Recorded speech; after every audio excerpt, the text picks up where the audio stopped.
Hey guys, Felonious Bitcoin here. Today's topic is going to be primarily about Bitcoin. And the reason that I'm bringing that up is because the halving just occurred. What that means is that the amount of Bitcoins that get paid out to the miners get cut in half. Every 4 years that happens. Scarcity generally means that the price will go up. That's why I'm telling you guys about this today, is because I expect the price to multiply by at least a factor of 3.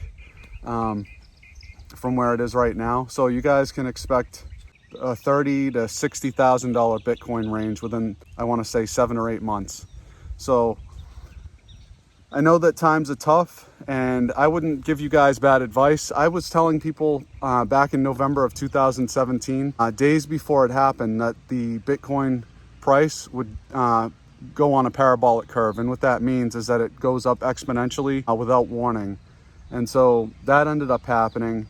And, you know, the mainstream media doesn't cover channels like this because they're obviously not going to tell people how to make money. They'll help you lose it by investing into the stock market that's going to, you know, take a dump one of these days. But for right now, people's pensions are at risk. People's financial future is at risk. And as we go deeper and deeper into this economic worldwide uncertainty, people are going to look for better assets than the US dollar for a safe haven. They're going to go into precious metals. That's definitely certain. And they're also going to go into things like cryptocurrency, like Bitcoin.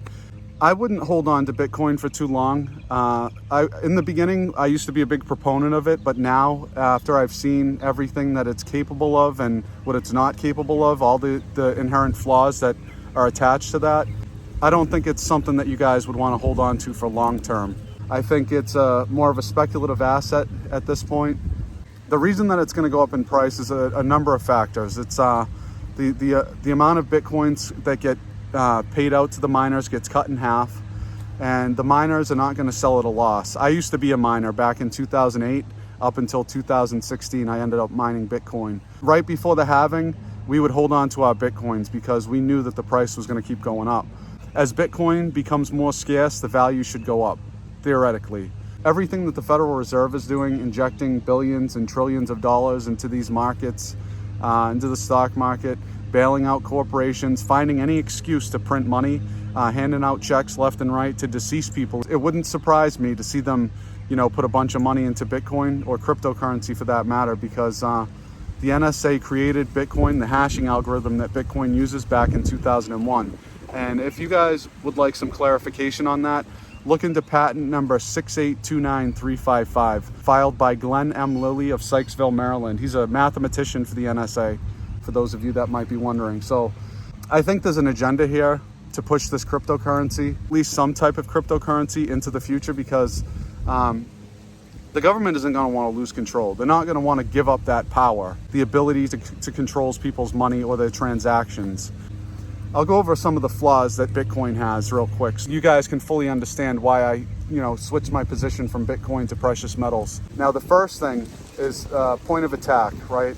We can suffer a 51% attack from malware attacks, hacks, exploits, bugs, phishing scams, all kinds of different things that can, hurt somebody's wallet financially. So not very good as a store of value in that aspect. We're at the mercy of internet service providers allowing us to transact. So they can block transactions or throttle your transactions, limit your internet access to some degree. And we've seen that already. Comcast, as well as other numerous ISPs, have throttled people's bandwidth. They've also committed numerous FCC violations. So right there should tell you that the government is in bed with these people. They can get people's data, they can get people's private information, and then they can track people. Contact tracing going on, and that plays a big part of it. So, guys, I think the other points of attack, the other points of failure are also the government. The government has all these different regulations and rules surrounding the crypto space, and you've seen a lot more of that heavy-handedly over the last couple of years than you ever have before. The reason for that is because they know that the US dollar is going to die, so they don't want to lose that control. So they're going to put as many regulations as they need, so that way it opens up the door for them in the future to somehow tax you directly. They have these anti-money laundering and know your customer laws, basically telling people in exchanges that they have to collect all kinds of personal identifiable information about each customer that transacts with Bitcoin. So I think that's very dangerous. That's just one thing, you know what I mean, guys? There's numerous things here. There's also the simple fact that, you know, your power goes out, you're at the mercy of your power company. If, you know, for whatever reason, and we're probably going to see millions, if not billions of people without power pretty soon because of this whole economic situation. Right there, it makes it a poor monetary vehicle for people to transact. People are under the illusion that Bitcoin has some sort of value, but you can't hold it. You know what I mean? You can have a wallet, you can have private keys, but all those are words. You know what I mean? There's no weight to that.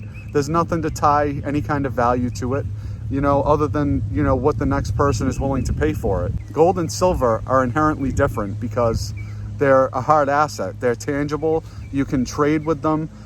You can break them up into pieces and you can actually hold it in your hand. Not just that, but they actually have intrinsic value. Like you can use them for other things. Like silver is used heavily in the medical field. But what's going on today, you know, with this virus situation? So right there, silver is poised to skyrocket at some point.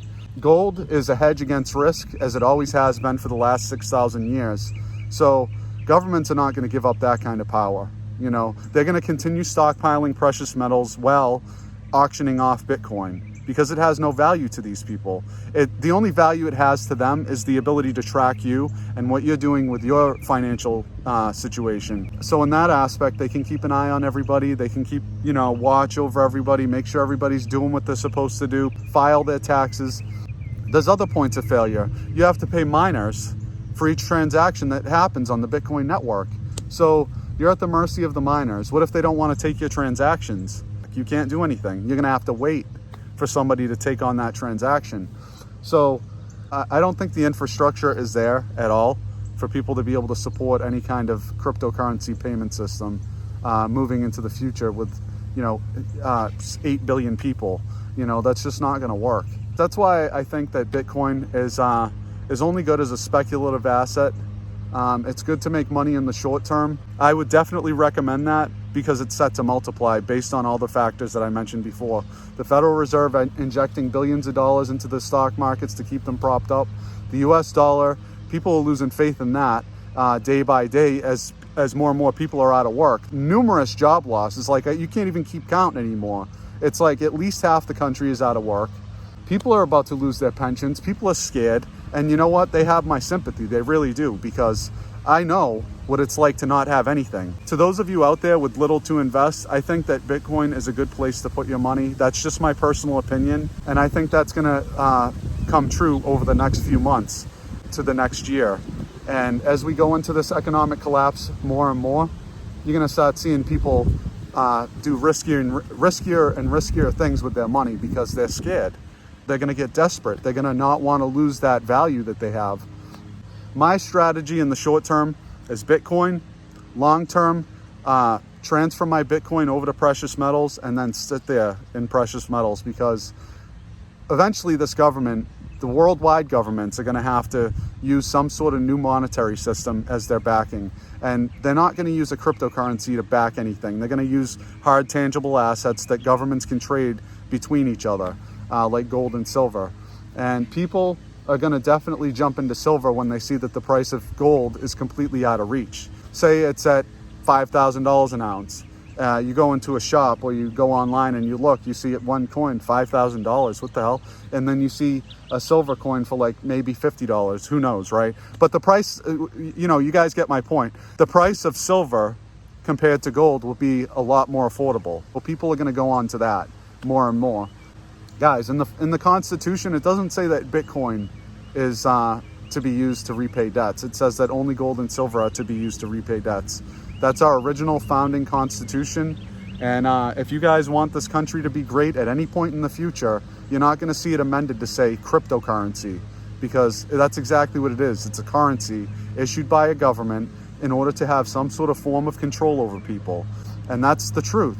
Gold and silver imposes limits on the government. They can't spend more than they have. They can't print more than they have. So in that aspect, that's why governments don't like it. But they also love it at the same time because they hoard it and they use it amongst themselves. But at the same time telling you not to use gold and silver.